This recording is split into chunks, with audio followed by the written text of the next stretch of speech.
overall, just kind of what I finished telling these guys, I thought we did a lot of things well. I thought our energy, kind of how we started the game, really in all three phases. There's going to be a lot of good things on tape we like, and then the one area that has to get cleaned up are the penalties. And more importantly, the pre-snap penalties. Not the ones that are taking place during a play, but the ones that happen before we even snap the ball. So we'll get that cleaned up. But overall, I thought it was a good night in a lot of areas. Any questions?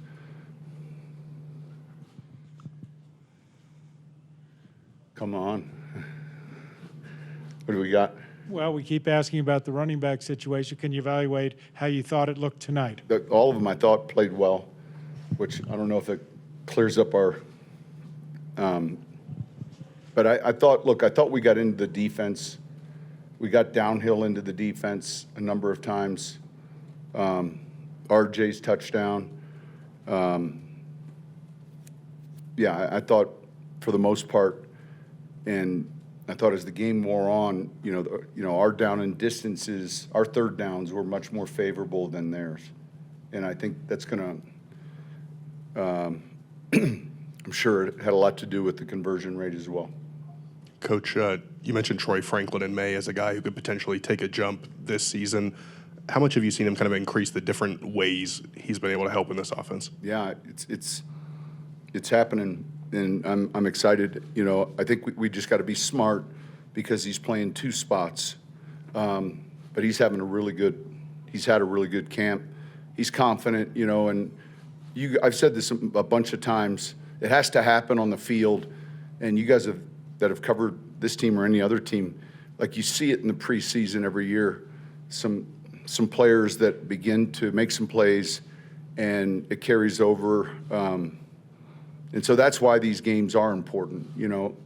Obviously, it's challenging when you're not going to play your starting group, but when you see growth like that, and every year, we don't know who those players are going to be, but he played well tonight.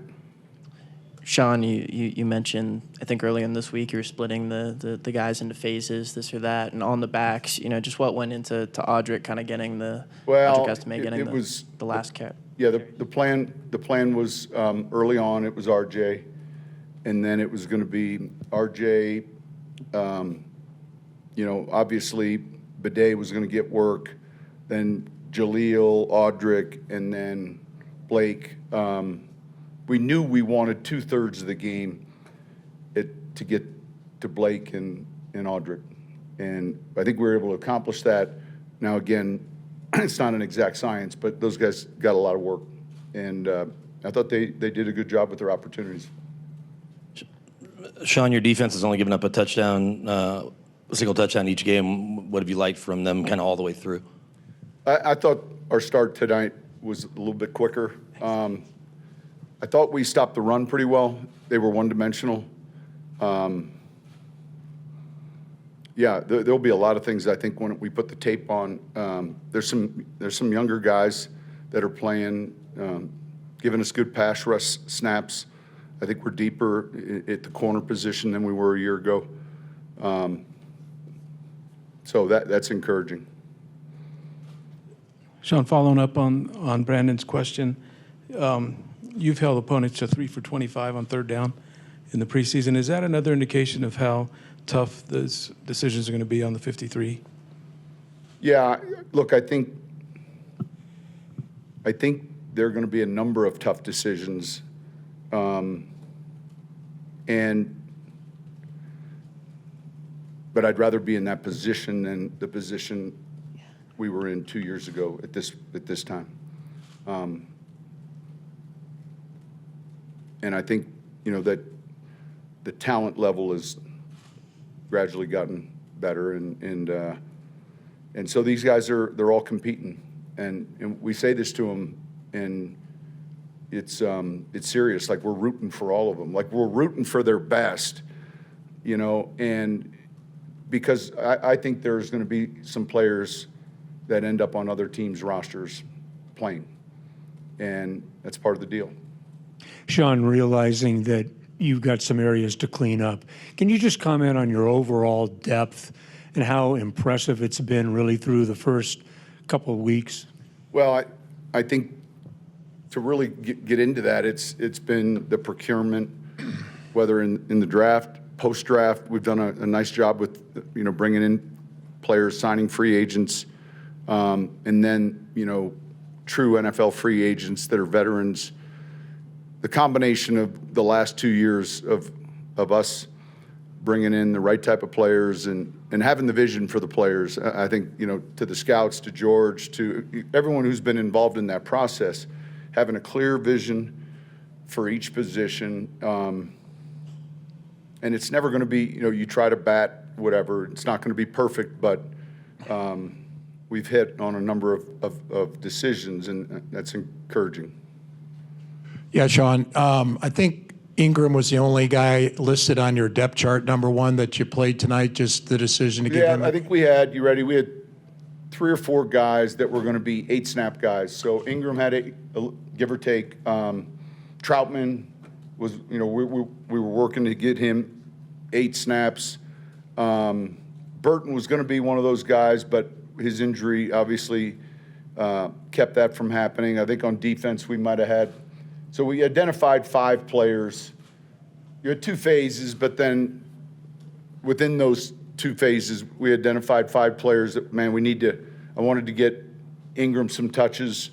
And also that was a position group with a few nicks where you're going to pretty soon, if you just don't even play those guys, you're going to be asking, 2 guys to play a lot of snaps. So we had a few of those guys.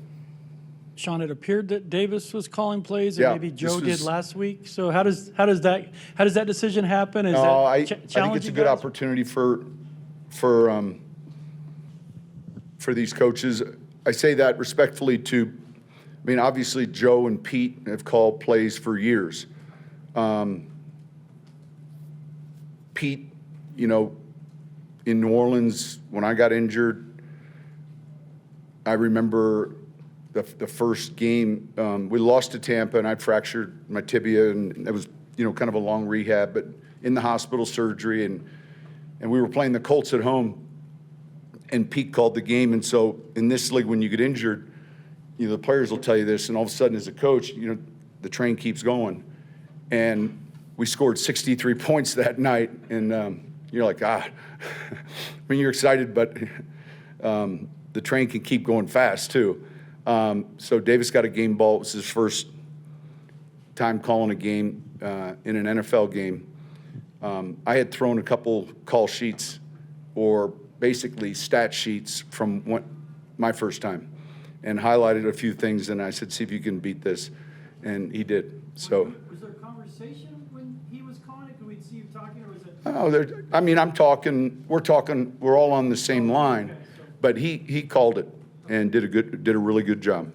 And so that experience is invaluable, and until you do it, it's much faster than you think, compared to the college game.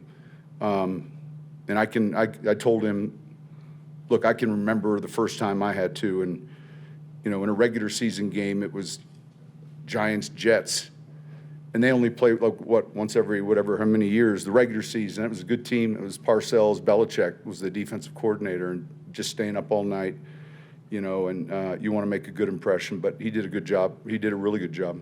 Yeah, just to follow up on that, what do you learn about him? And I wanted to ask you about Gargiulo, too. We'll know more on Nick the next time I visit with you guys.